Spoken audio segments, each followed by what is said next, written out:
J. Cole's 2-6 music video is packed full of hidden meanings and Easter eggs that everybody missed. Each shot tells a story, the visuals are outstanding, and really nobody in hip hop media even bothered to discuss the video, let alone go into detail. So that's what I'm here to do. You guys are going to be really impressed with some of the things I found in this video, so hit the like button, drop a comment, run it up. The video was directed by Simon Chasalow, and he's honestly one of the best in the business. He's worked with Cole before and plenty of other artists, so I'll leave his Instagram in the description. The video for 2-6, just like the track itself, is a full-on Fayetteville anthem, which fits perfectly with the whole theme of Dis 29, since Cole explained this part of the album is about him returning back home. Over the last couple weeks, I've spoke with a lot of different locals in Fayetteville, and they've all told me the same thing, that they all love this track. First, let's talk about the title itself, as 2-6 has become a very popular nickname for Fayetteville. Just to show some local love, here are a few rappers who also use it. It's 9 down, 2-6, Vietnam from the 2-6. If this is my home, this is my 2-6. If it was Harlem, the Skybo, it's my 250. Speaking of showing some local love, if you saw the 910 Fayetteville hockey jersey that Cole was wearing, this design is from a local man named Maurice Curry, who has a company called Brim World. Luckily for you, the exact jersey that Cole was wearing is now available for pre-order on his website. This thing is crazy unique. Once I get this thing in the mail, I'll be wearing it in pretty much every J. Cole video. So if you go to the comment section at the very top, I'm going to pin his website right there. So there are a couple theories around the 2-6 nickname itself, but the most likely reason is that Fayetteville is part of Cumberland County and the county code is 26. With that said, it is believed that the nickname itself was popularized through the jail system. So when the lady say, "Oh, your number is 2-6," I said, "Baby, what's 2-6?" She said 2-6 is Fayetteville. So I went back to the yard and I said, from now on, 2-6 means Fayetteville. And when we go, that means trouble. You'll hear that throughout the record. The music video for 2-6 starts out with the main hook from track 10 of the Fall Off, which is called The Let Out. I also wanted to point out that the guitar portion of this record was done by Steve Bilodeau. He's credited on a bunch of tracks from the Fall Off, and he's been dropping some really cool behind-the-scenes footage, and he's even dropped some tutorials for anyone who wants to learn some of the songs.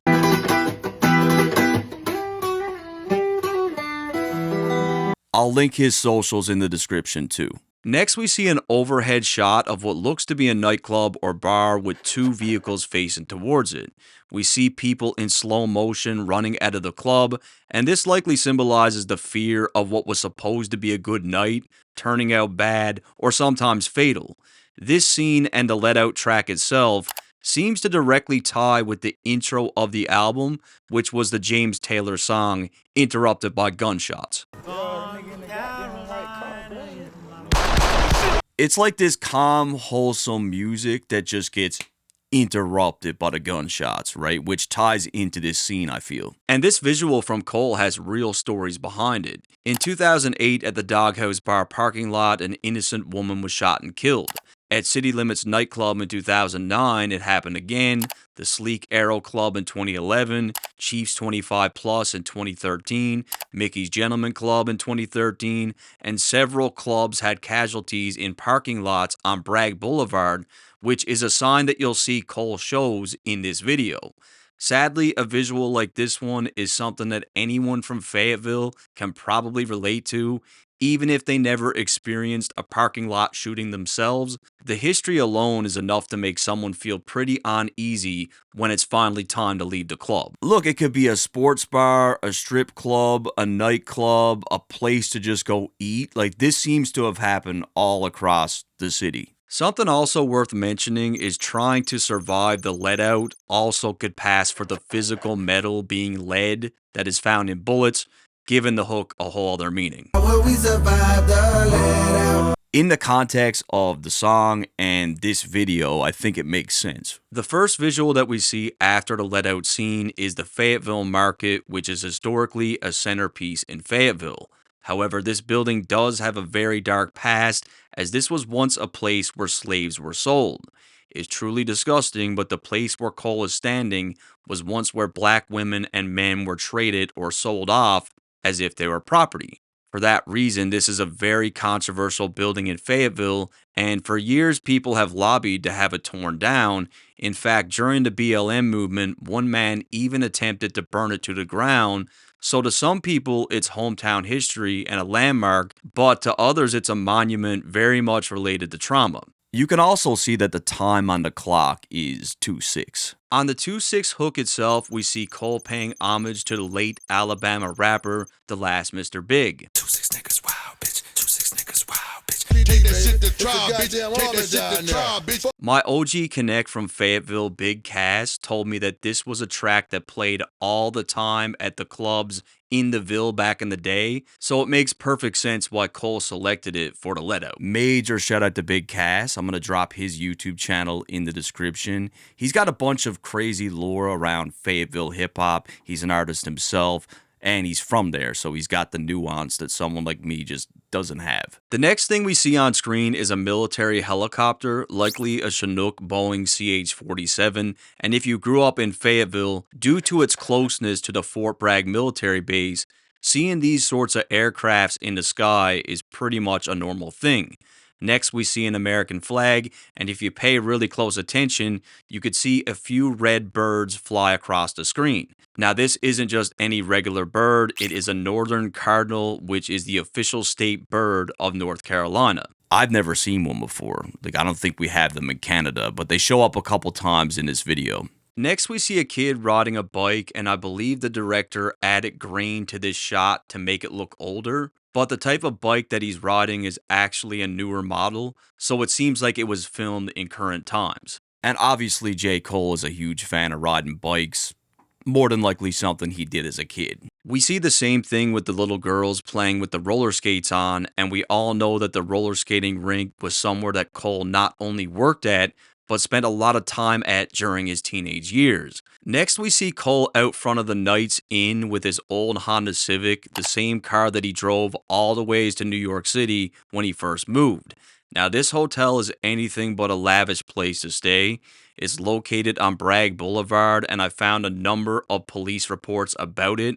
All you need to do is look at the reviews on Yelp, and you'll get a pretty good idea of what type of place this is. I've never been there, but if I ever pull up to Fayetteville, I'm probably not going to stay there. Something else I noticed was that the color scheme of this shot is red, white, and blue, which is the city flag color for Fayetteville. And next we see several religious references to Cole's Christian faith. We see, I am the vine and ye are the branches, which is from John 15:5. We see faith, hope, and charity, which are the three virtues of Christian tradition. And we even see a focus shot of Psalm 41, which says, blessed is the one who cares for the poor and weak. God will protect them and deliver them in trouble. And you can see that this psalm is directed to the chief musician, which back in the day was the director of music or choir leader. Being a musician, it seems like this scripture connects with Cole in a pretty deep way. Next, we see Reverend Frederick Culbreth standing outside of the church that he preaches at, which is the Chapel Missionary Baptist Church in Fayetteville. I actually watched one of his sermons, and it was truly amazing. It also reminded me of just how boring white people really are. And she went running back to town. For context, this is the exact church that I go to. This is a live stream from it. I tried to go back to that church a year ago, and I just couldn't do it. It's just too boring. If it was like this, I would go. Next, we see a shot of two Dodge Challengers, and I really think the main focus here were the license plate, where he clearly shows off the North Carolina plate with the words First in Flight. We also see a couple tow trucks from a local business called Souls Towing, and another shot of a boom truck with the words In God We Trust, which is a line we've heard from Cole a few times. In God we trust, but it's bucks that we worship now. He mentioned it again on the Dreamville track Stick. good Lord has never forsaken me. In God I trust, so I get money faithfully. Next, we see a shot of an older man holding a rifle, and it took a while for me to find this location, but it's at the Deep Creek Outfitters. I don't see this scene as anything more than trying to depict how North Carolina has a major gun culture. We then see military jets flying over Cole's head, a nod to the military presence in the Ville, followed by a medal being handled by an older black woman. This is actually a medal from the 82nd Airborne Division from the Fort Bragg Infantry. Now keep in mind, clearly an older black woman is handling this medal, and I can't be 100% sure, but Joyce Malone Etta Fayetteville made history as the first black woman to earn her airborne wings in the U.S. Army. It's Black History Month, so even if I'm wrong, it's a good thing to share, and also there's a bunch of black women who serve at that base. Cole flashes a Bragg Boulevard sign, which we've mentioned earlier in the video. This is one of the main streets in Fayetteville, and it's just minutes away from his house on Forest Hills Drive. The trailer with Cole washing his car was also filmed around this area. Just like a lot of locals that lived there, Cole spent a lot of time on this boulevard. Next, we see a few guys hanging out in front of a turquoise-colored house. Now, I had to ask around about this property, and it turns out this wasn't shot in Fayetteville, but a nearby town called Fuquay-Varina. A lot of people in Fayetteville were trying to figure out where this house was, but I talked to Big Cas, shout out to him again, and he was able to message one of the guys in the video, and he found out they filmed it at a town. One of the men in this shot is a local rapper named PFG. I actually found his music a few weeks back, and it's safe to say that he is connected to J. Cole and Dreamville in some sort of way. He shot a video at that exact Waffle House location that we saw Cole at. When you dolo, I know you play my shit. The next shot shows some jewelry with some guys shooting dice where he rolls a 2 and a 6. This isn't really an uncommon visual because guys really do play high stakes and put up their personal items when playing.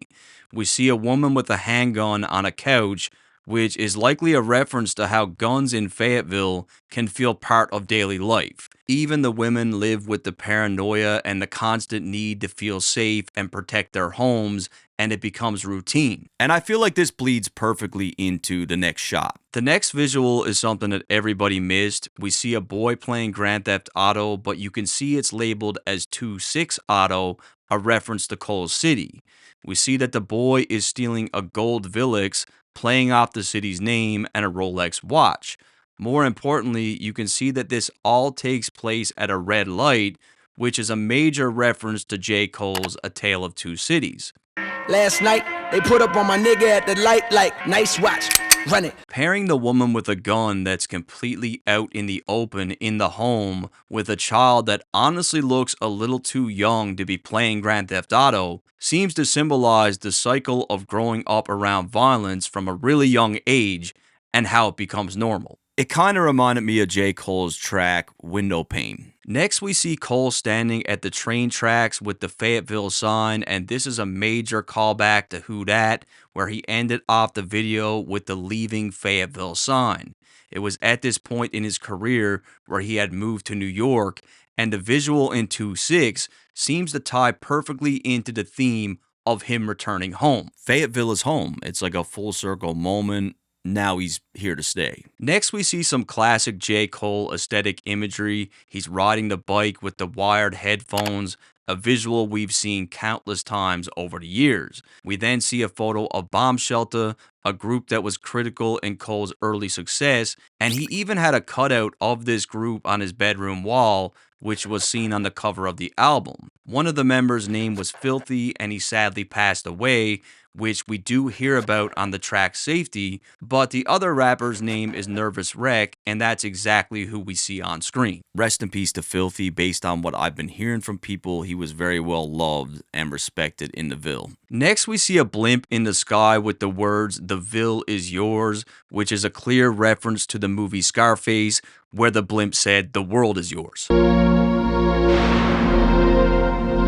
Also a reference to the classic Nas record, The World Is Yours. The world is yours. The world is yours. In the next shot, we see that the blimp has the words Crown Coliseum, and this is the name of the local sports complex in Fayetteville, a place that Cole has performed at a number of times. In fact, his 2015 HBO special was filmed at this location, which was around the same time that he decided to move back. So this really does track with the theme of Dis 29 and him returning back to Fayetteville. Next, we see a jail booking style place card for Cumberland County booking with the 2-6 numbers all throughout. This could very well be a callback to what that older man said from earlier for the origin of the 2-6 nickname. We see a rolling ID number, which likely represents the number of prisoners in the county. You can see that it's rapidly increasing, a reference to the city's link to crime. Over 200,000 inmates have circled in and out of that jail since it was built. J. Cole then stands with his bike at a stop sign, flashing the middle finger, and we can see that he is on Lewis Street. Now, this was the place where he lived with his family before he moved to Forest Hills Drive, and a clear callback to one of my favorite J. Cole songs, Land of the Snakes. This is shit I used to roll down Lewis Street with. In the next scene, we have a much younger J. Cole, and this is a reference to his old New York home, Muhammad's Crib, a place that Cole once recorded at. You can see that he's surfing the internet, and instead of the classic mixtape website DatPiff, it's called DeVille. You can also see that there are two magazines that both say Ville on them, one in the style of Vibe magazine, and the other one is for The Source. We see a sock on top of the microphone, a visual we've seen from Cole's younger recording days. There's also what appears to be a Clockers movie poster on the wall, but instead of the words Clockers, it says Dreamers. And another poster that we see is in the style of the movie Belly, but it has the year 1985 on it. Lastly, on the same poster, we see two names, which is Ezekiel Nicholson and Barry Hefner, and they are the managers of JID under the name Since the 80s Management. There's a lot of really small details packed into that one shot. Next, we see a visual of a teenage J. Cole writing music in what could only be one place because we see that white picket fence and he's clearly at an elevated height. This is a callback to his iconic album cover and teenage home, 2014 Forest Hills Drive. Fire. We also see a couple butterflies flying around Cole, and this is the eastern tiger swallowtail.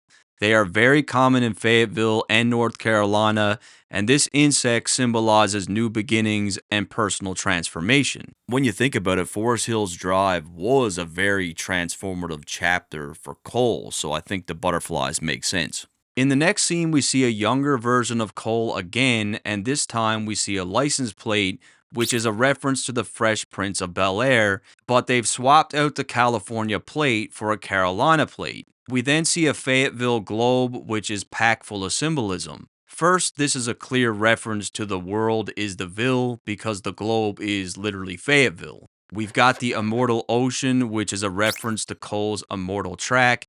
We see a bicycle on the globe, a car wash, which we saw him at during the trailer. There's also a reference to Fort Bragg, which is the military base. We see the Cloudy Sea, which is a reference to J. Cole's track Clouds. And then there's a bunch of references to actual streets and zones in Fayetteville. I'm missing some details, but they're really small and blurry. Like I had to play with the settings and the sharpness to even pick out some of the ones I found. Next, we see a couple guys chilling in a car with guns clearly in view, and this all links to the opening scene of the video. Remember, in that shot, we clearly saw two vehicles facing the club, and you can see that they're pointing at someone or something, and then in the next shot, we see J. Cole enter the club. We can even see that the shot of Cole is from the men in the car's perspective, as we could clearly see the wipers of the car. Now, on the let-out track itself, a man warns J. Cole while he's in the club that there are some guys plotting on him and to be careful. A question is even posed to Cole as to why he would be in the club with no security, and in this shot, it looks like he's entering the space with just a bunch of friends. I even noticed that the same red velvet ropes are shown in both shots, and next we see all the people entering at the start of the night. I believe the shots that we're seeing is all tied to the actual let out track. The next shot is of Tallywood, which is a really unique looking tower in Fayetteville that all the locals will recognize.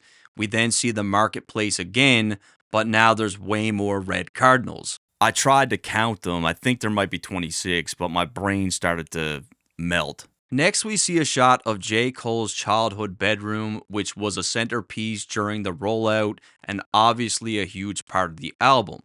We see a notepad with a message from Cole, and this actually ties back to the teaser that he dropped before the album came out. As you could see in the teaser, Cole was writing something in that scene, and now we get to see it. There comes a time in every man's journey where he will finally be confronted with perhaps the harshest truth in life. Nothing is forever. His youth, his innocence, his body, his glory, his success, his possessions, everything in his physical existence that he has come to cherish will one day be stripped from him.